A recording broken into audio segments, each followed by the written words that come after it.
이틀 뒤면 말씀드린 대로 미국 선거가 시작돼서 좀 설안한 것 같습니다. 결국은 그날이 되면 이 나라를 이끌어갈 또 대통령, 또 의원들, 그리고 지방에 있는 어떤 선출직까지 다들 이제 선거를 하게 됩니다. 국민 한 사람 한 사람이 던진 한 표 한 표가 모아져서 이러한 결정들을 하게 되는데요. 기준은 그것이죠. 어떤 후보가 그러한 직책에 합당하냐 하는 것을 보고 우리는 투표를 하게 됩니다. 누가 합당하냐 하는 것입니다. 대통령직에는 어떠한 사람이 합당하냐, 또 국회의원직에는 어떤 사람이 합당하냐, 이런 것들을 사람을 보아가면서 이제 여러분과 제가 투표를 하게 될 것입니다. 국민들이 그런 투표가 모아져서 국민의 의사가 되고 그것으로 말미암아 또 대통령은 4년간 또 나라를 이끌어가고 섬길 대통령도 결정하게 되고 중요한 모멘텀이 다가온 것 같습니다. 오늘 본문은 시편 15편입니다. 오늘 시편 15편 말씀이 저에게 이게 합당하다 하는 것에 대해서 더 깊은 깨달음을 주는 그런 주일이 되었으면 좋겠다 하는 바람 속에 우리 하나님 말씀을 같이 읽도록 하겠습니다. 시편 15편 1절로 5절까지 말씀을 한 절씩 우리 교독하겠습니다. 15편입니다. 1절. 여호와여, 주의 장막에 머무는 자 누구며 주의 성산에 사는 자 누구오니까? 정직하게 행하며 공의를 실천하며 그의 마음에 진실을 말하며 그의 혀로 남을 허물하지 아니하고 그의 이웃에게 악을 행하지 아니하며 그의 이웃을 비방하지 아니하며 그의 눈은 망령된 자를 멸시하며 여호와를 두려워하는 자들을 존대하며 그의 마음에 서원한 것은 해로울지라도 변하지 아니하며. 함께 읽습니다. 이자를 받으려고 돈을 꾸어주지 아니하며 뇌물을 받고 무지한 자를 해하지 아니하는 자니 이런 일을 행하는 자는 영원히 흔들리지 아니하리이다. 아멘. 오늘 화두에 말씀드린 대로 선거도 어떤 후보가 어떤 사람이 어떤 직책에 합당합니까 하는 걸 가지고 결정하는 것처럼 오늘 시편 15편은 그 첫 절에 시작하면서 하나님 주의 장막에 머무는 자가 누구이고 주의 성산에 사는 자가 누굽니까 하는 질문으로 시작합니다. 쉽게 생각하면 하나님의 임재 앞에서 참 예배를 드리는 자, 하나님이 그 예배를 받으시고 기뻐할 만한 자가 누구입니까 하는 뜻입니다. 하나님의 존전에 하나님의 임재 앞에서 살아가기 합당한 사람은 어떤 사람입니까 하는 것을 오늘 첫 번째 질문으로 던지면서 시작하는 것을 알 수 있습니다. 예배도 하나님께 드리는 예배에 합당한 자가 있다 하는 것입니다. 이스라엘 사람들은 우리가 아는 것처럼 전국 각지에 흩어져 살다가 또 멀리는 또 해외로 이민 가서 해외에 퍼져 살다가 하나님께서 정하신 절기가 되면 다 모여듭니다. 그래서 성소로 모여드는 것이죠. 예루살렘으로 모여들어서 함께 예배를 드리게 되는데 멀게는 해외로부터 또 가깝게는 또 예루살렘으로부터 또 나라의 좀 원거리로부터 온 모든 사람들이 첫 번째 갖게 되는 것은 무엇이냐 하면은 내가 참 제사자로 합당한 자냐 하는 것을 오늘 다윗이 지었습니다만 시편을 가지고 제사장들 앞에서 함께 확인했다 그럽니다. 그러니까 예배를 드릴 때 첫 번째 들어가는 것은 무엇이냐면 내가 예배를 드리게 제사를 드리게 합당한 자냐 그런 것을 확인하는 절차입니다. 그래서 오늘 시편은요 그것을 하면서 2절에서는 5절까지 내용을 곰곰이 보면은 10가지 사항에 대해서 얘기합니다. 그래 많은 분들이 그렇게 믿고요. 저도 그렇게 생각하는 것이 아마도 책이 없었던 시대에 이것을 외우고 이것을 묵상하고 이것을 이대로 살아가고 하는 사람들에게 필요했던 건 뭐냐면 외우는 것인데요. 손가락으로 하나씩 꼽아가면서 하지 않았나 싶습니다. 그러니까 손가락이 10개니까 2절부터 시작해서 1. 정직하게 행했는가? 공의를 실천했는가? 3. 마음에 진실한 것을 말하고 거짓말을 말하지 않았는가? 4. 혀로 남을 허물하지는 않았는가? 5. 이웃에게 악을 행하지는 않았는가? 또 이웃을 비방하지 않았는가? 이것을 10가지를 다 이렇게 다 헤아리고 자신을 돌아봤다 하는 것입니다. 그냥 찬양하고 노래하는 것만 중요한 것이 아니라 돌아봤다.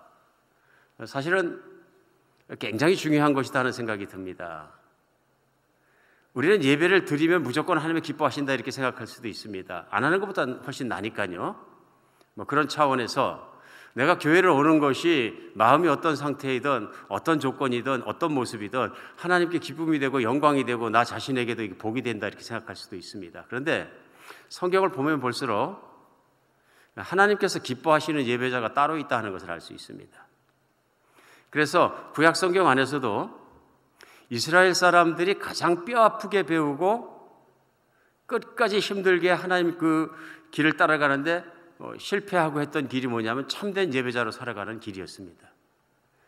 하나님께서 반복하시면서 선지자를 통해서 말씀하신 것이 뭐냐면 내가 제사보다는 인애를 행하고 공의를 행하는 것을 원한다 하는 것입니다. 하나님은 예배자가 어떠한 삶을 사느냐 하는 것을 굉장히 눈여겨보신다는 것을 알 수 있습니다. 예를 들면 이스라엘 사람이 해외 이민 가서 살다가 절기가 되어서 예루살렘 와서 성전에서 제사를 드려야 됩니다. 그러면 오랜만에 온 것입니다. 그렇죠? 어떤 사람은 몇 년 만에 왔을 수도 있고요. 또 부지런한 사람들은 매년 아마 절기에 왔을 것입니다. 그러면 사실은 제사를 드리는 시간, 절기를 지키는 시간은 일주일이라도 그가 살았던 나머지 긴 기간은 자기의 삶의 현장에서 하나님을 섬기는 기간입니다. 그런데 오늘 본문 말씀은 오늘 제사를 드리는데 합당하다는 것은 뭐냐면 나의 삶을 어떻게 살았느냐 하는 것을 돌아보는 것으로 시작합니다. 이 내용 속에서 우리는 하나님께서 사람이 어떤 모습으로 살기를 원하시는가 하는 것을 알 수 있습니다. 하나님은 인간이 인간답게 살도록 하기 위하셔서 구원하셨습니다. 그리고 인간답게 살도록 말씀을 주시고 율법을 주시고 선지자를 통해서 또한 말씀을 주시고 하면서 이끌어 주셨습니다. 그래서 성경 안에는 하나님의 의가 나타납니다. 공의가 나타나고요.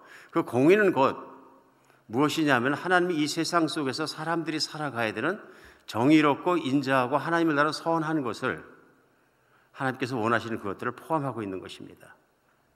오늘 보면 시편 15편 가운데서는 하나하나 점검할 수 있도록 잘 정리해 놨습니다. 정리해 놨는데 구체적이죠. 그리고 아주 현실적입니다. 제일 먼저 정직하게 행했느냐 하는 것입니다. 아마 하나님과 마귀 사이에 가장 다른 것은 뭐냐면 마귀는 거짓의 아비이고 하나님은 정직하신 분이십니다. 하나님은 다른 건 몰라도 거짓을 참지 못하시는 분이십니다. 그래서 하나님은 늘 정직한 것을 원하고 사람이 정직해지는 것을 원하는 것이죠. 사람이 거짓말하는 이유는 다른 것 없습니다. 교만과 탐심인데요, 그죠? 사람이 교만해지면 자기 자신을 더 부풀리기 위해서 거짓말합니다. 사람이 탐욕이 많아지면 자기의 이익을 갖기 위해서 거짓말합니다. 오늘날에도 이거 정말로 많이 볼 수 있습니다. 왜 거짓말을 하느냐 하는 것은 분명히 드러납니다. 그 사람의 이기심 때문에 그렇고 그 사람의 교만 때문에 그렇다 하는 것입니다. 인생을 살아가면서 내가 정직하게 행하지 않고 정직하게 살지 않으면서 하나님 앞에 예배 드릴 때 그것이 얼마나 장애가 되는 일이냐 하는 것을 깨닫게 합니다.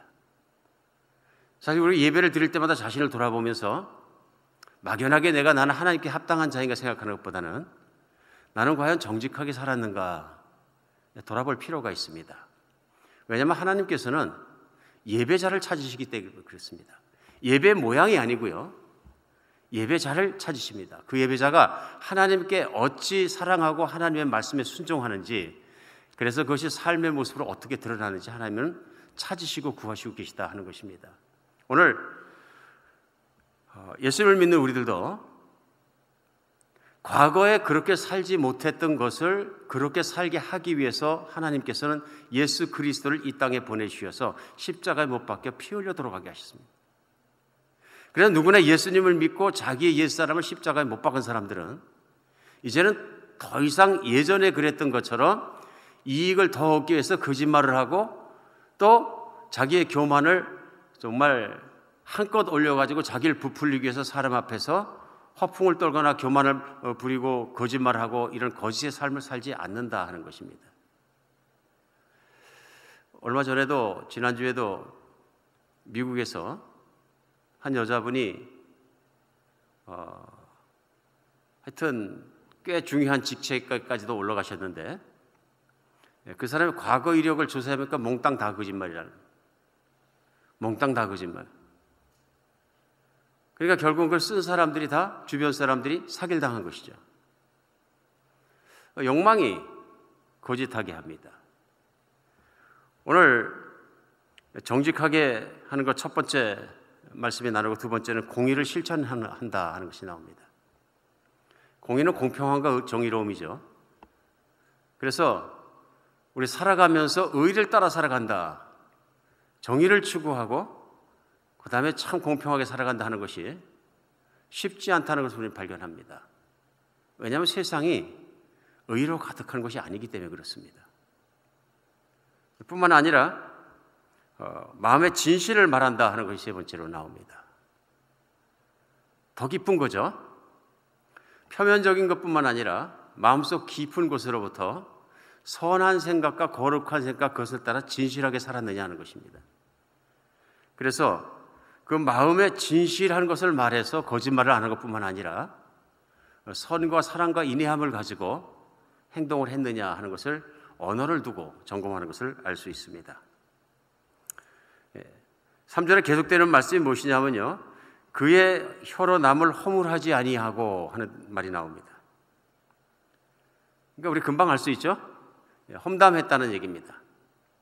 사람이 혀를 들어서 사람 말을 할 때 남을 판단하거나 다른 사람의 연약함이나 허물을 갖다 들춰내가지고 자꾸 나타내지 않았느냐 하는 것입니다. 성경 안에서 이 말씀이 반복해서 나타납니다. 그러면서 하나님께서는 이 남을 허물하는 사람을 그렇게 싫어하시는 걸 알 수 있습니다. 그래서 다른 사람과의 관계가 중요해지는데요, 이렇게 허물한다는 얘기는 다른 사람들의 삶 속에 살금살금 들어가서 스파이처럼 정보를 캐내서 그 사람의 약점이나 험담할 만한 내용이 있으면 그걸 막 떠드는 것을 얘기하는 것이죠. 누가 그런 얘기 하던데요, 남의 얘기하면은 별식 먹는 것보다 더 맛있다. 사실은 잠언 말씀이거든요. 악한 자들의 마음이 그렇다, 이렇게 하면서요. 근데 우리가 앉아서 어떻게 하다 보면 남의 얘기를 하게 되고, 남의 얘기하다 보면 험담하게 되고, 험담하다가 자리가 커지고, 그러다 보면 부풀리게 되고, 그런 경우가 허다하게 있는 것을 삶 중에서 알 수 있습니다. 목회자이면서도 물론 저하고 대화할 때 좀 조심들을 많이 하셨겠죠. 근데 그렇지만은 목회자이지만 제 앞에 와서 다른 사람 험담을 하시는 분들을 제가 여러 번 만납니다. 제가 참 난처해집니다. 결국은 가서 험담하지 마세요 얘기할 수밖에 없는데, 흔하게 겪는 일들입니다. 하다 보면 험담하게 되는 거죠. 근데 어떤 분들은 자신도 모르게 험담하시는 것 같아요. 그래서 제가 느끼기에 습관이 되셨구나 하는 걸 알 수 있습니다. 늘 앉은 자리에서 습관이 되니까 그렇게 됩니다. 오늘 그런데 하나님께서 예배자에 대해서 말씀하실 때 그 기준에서 남을 허물하지 않는 것을 중요하게 말씀하신다는 것을 우리가 기억해야 되는 것 같습니다. 뿐만 아니라 이웃에게 악을 행하지 아니고 그 이웃을 비방하지 않는다, 반복되는 말씀입니다. 험담하는 것은 이웃을 힘들게 한 것이고 이웃을 아프게 한 것이고 상처를 준 것인데요, 이번엔 이웃의 악을 행하지 않았다.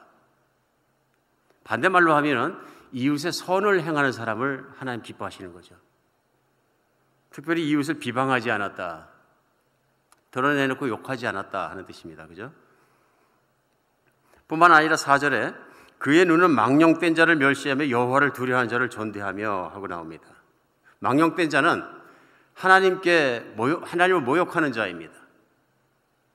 하나님을 모욕하는 자를 멸시하고 하나님을 경외하는 사람을 존귀하게 생각하는가 하고죠.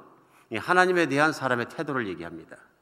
자신도 하나님을 경외하는 사람이기 때문에 하나님을 경외하고 하나님을 무시하는 사람들을 오히려 멸시하는 것이 맞다 하고선 말씀하시는 걸 볼 수 있습니다. 그 다음에 나오는 말씀이 그 마음에 서운한 것은 해로울지라도 변하지 않으면, 물론 하나님께 대해서 서운한 것이죠. 하나님께 헌신한 것은 자기가 손해를 볼지라도 반드시 그걸 지키는 사람을 또 말하고 있습니다. 서운한 거 중요하죠. 하나님께 소원을 말했으면 그 약속을 지켜라 하는 말씀을 하는 것을 우리는 알 수 있습니다. 사람 간에도 그런 것이 있는 것 같습니다. 하나님께 소원한 것 지켜야 되고 사람과의 약속은 꼭 지켜야 합니다. 어느 분이 그동안 고생하셔서 제일 좋은 차를 사셨어요. 근데 좀 안타까운 일이란 게 뭐냐면 그날따라 주일날 교회 오셨는데 주차장이 꽉 찼어요. 하다 보니까 어떤 분이 문을 열다가 그만 그분의 그 좋은 차를 갖다가 반짝반짝하는 차인데 문을 좀 찌그러졌어요. 쾅 부딪히더니.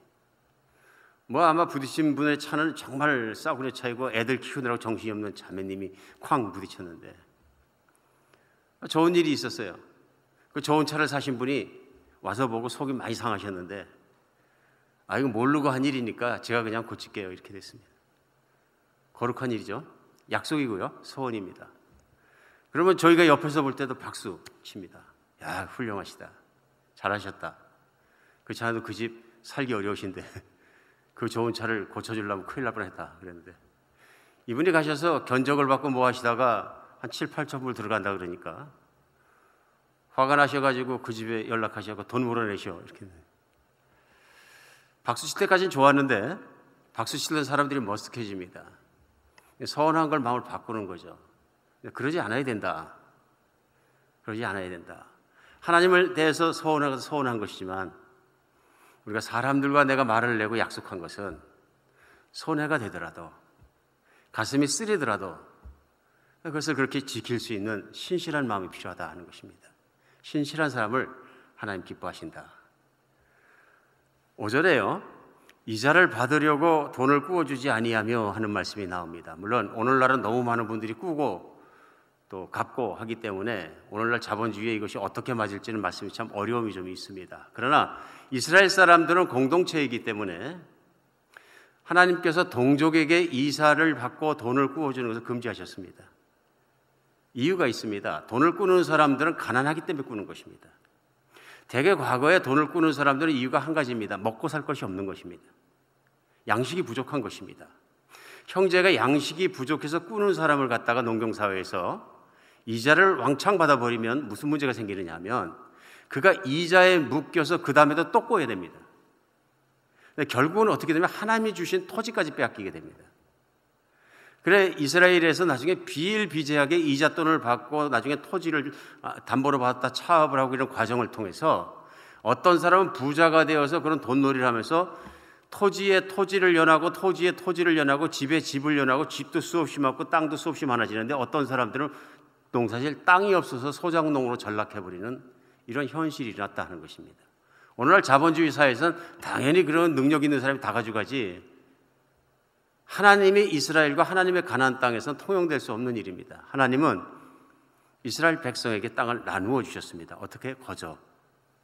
그런데 그 땅에서 하나님께서 그 자기에게 주신 분배받은 지분을 가지고 잘 살기를 하나님 원하셨는데 욕심 많은 사람들의 그런 이유로 말미암아 이스라엘의 화평이 다 깨어져 버렸다는 것입니다.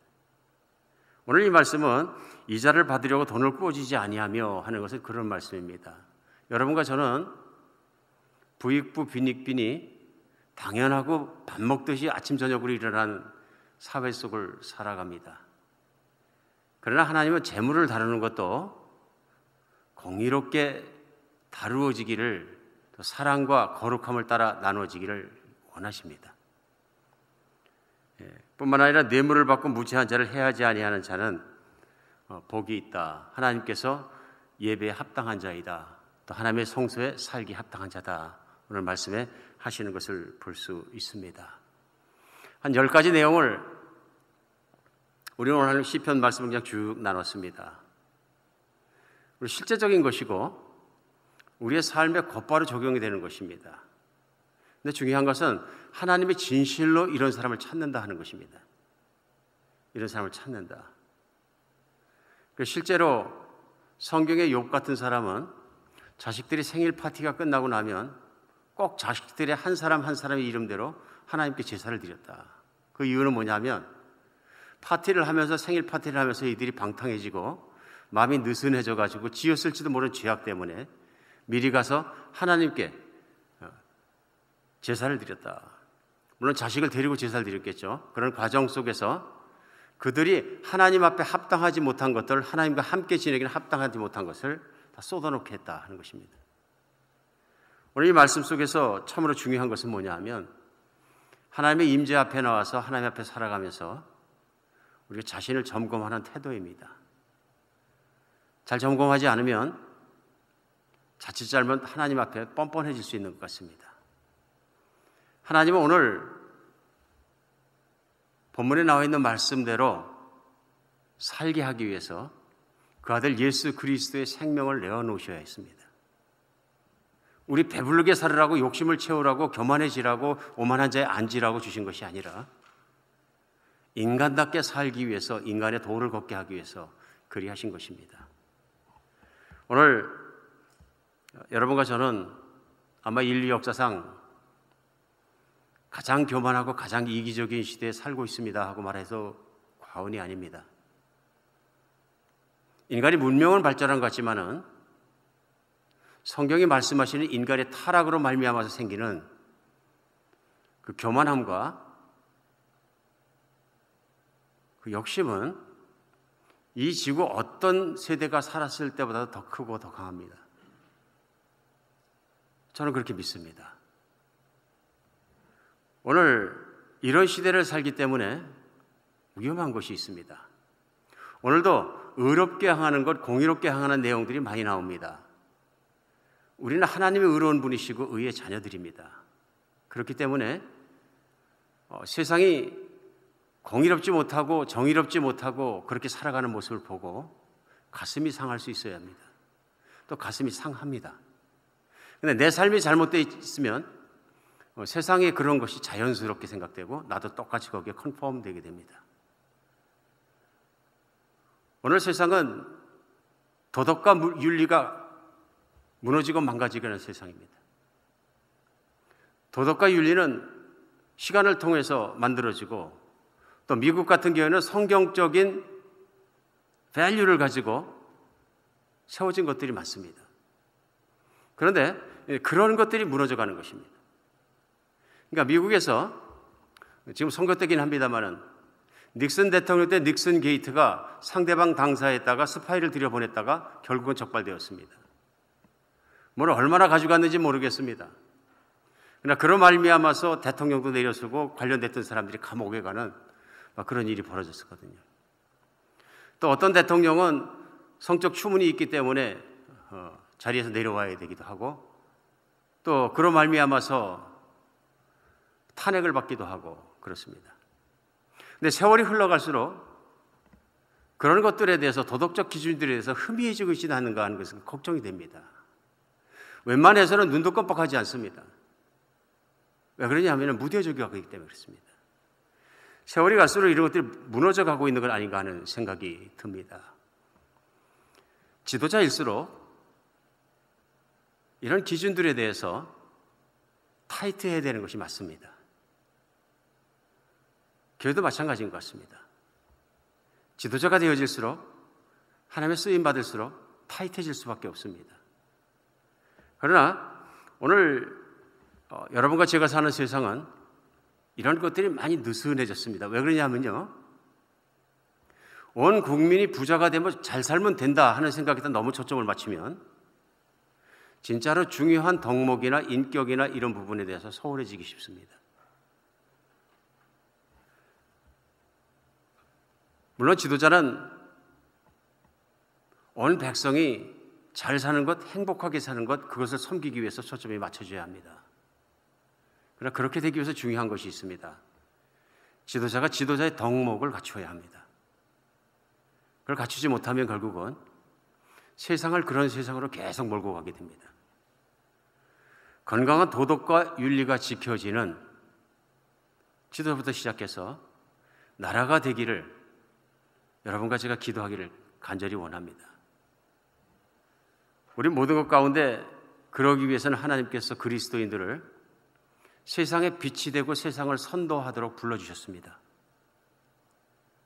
그리스도인이 할 일은 기독교당을 만들어갖고 세상을 뒤집어엎는 것이 아니고요, 예수 그리스도를 믿음으로 나오는 그리스도의 성품을 가지고 세상을 섬김으로 말미암아서 그 거룩한 빛이, 그 착한 빛이, 그 정의로운 빛이 세상을 비춰내기를 원하시는 것이 하나님의 뜻입니다. 근데 자칫 잘못하면 그리스도인들도 세속적이고 정당적이고 또 정당의 이익에 따라서 움직일 수 있는 위험한 단계에 들어가게 됩니다. 우리 특별히 이러한 시즌에 다시 한번 예수 그리스도와 그분의 뜻과 이 세상을 향한 뜻을 잘 점검하고 그리스도인이 이 땅을 살아가면서 내가 해야 될 것과 내가 살아갈 삶의 태도를 다시 한번 점검하고 잘 세우는 여러분과 제가 되었으면 좋겠습니다. 자칫 잘못하다가 이 선거 기한을 지나가면서 우리 자신도 죄에 물들기 쉽습니다. 타인의 잘못과 험담을 하고 타인의 그것을 뒤집어내고 심지어는 없는 일을 만들어내기도 하고 흑색 선전을 하기도 하고 정치적 프로파간다를 만들고 이런 것들이 아주 자연스럽게 생기는 것이 세월이 갈수록 현대로 갈수록 이런 일이 심하게 일어나는 것을 볼 수 있습니다. 예전에는 교회 다니지 않는 분들도 남의 얘기하면 굉장히 인격적으로 개선이 필요한 사람이라고 보았습니다. 제가 어릴 때만 해도 밥 먹다가 어떻게 하다가 옆에 집이나 남의 집 얘기하면 우리 아버님한테 혼났던 기억이 납니다. 남의 이야기하는 사람들은 비열한 사람들이다. 그래서 못하게 하셨습니다. 그런데 오늘날 비일비재하게 일어납니다. 누구라고 말할 것도 없이 정당의 이익에 도움이 된다면, 정권 창출에 도움이 된다면 서슴지 않고 말하는 것 같이 느껴집니다. 여기에 그리스도인들이 휩싸여서는 안 된다는 생각이 듭니다. 또 그것이 자칫 노말이 되어서 그걸 배우게 되면 교회가 그렇게 됩니다. 교회에 와서 똑같이 일어납니다. 교회 안에서 비방하는 사람들이 생기고 교회 안에서 어떤 다른 목적을 가지고 또 그렇게 말하는 사람들이 생기고 그걸로 말미암아 교회를 막 쥐고 흔들 수도 있습니다. 이게 세속화거든요. 나쁜 세속화입니다. 교회가 세상을 안 닮아갔으면 좋겠습니다. 그리고 이런 세상을 향해서 하나님께 기도했으면 좋겠습니다. 하나님 이 세상을 고쳐주시옵소서.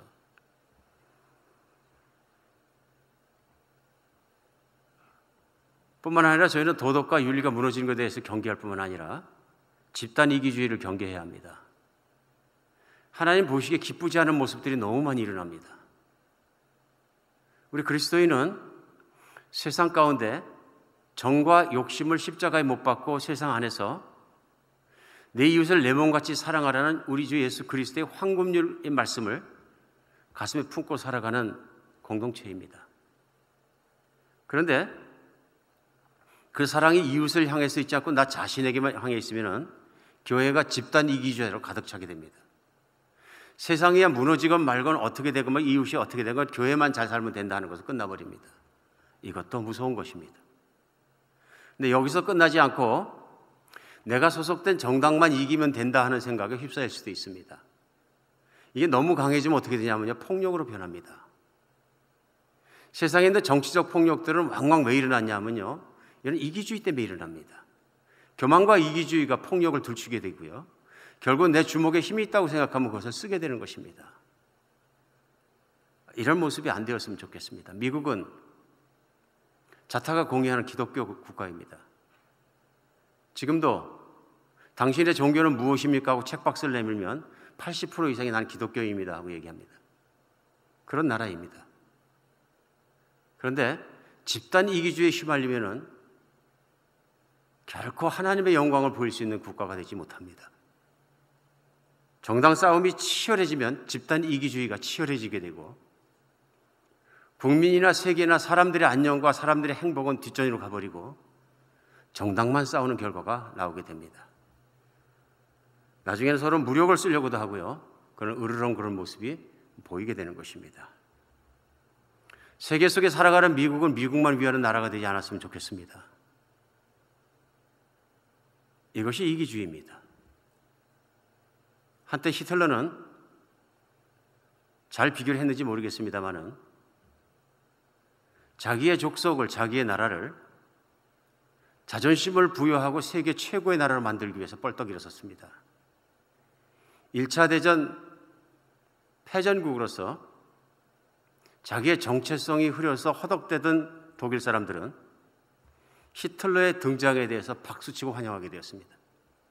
자기들의 자존감과 위상을 회복해주는 참된 지도자라고 생각했던 것입니다. 우리는 다 압니다. 히틀러가 무슨 짓을 했는지.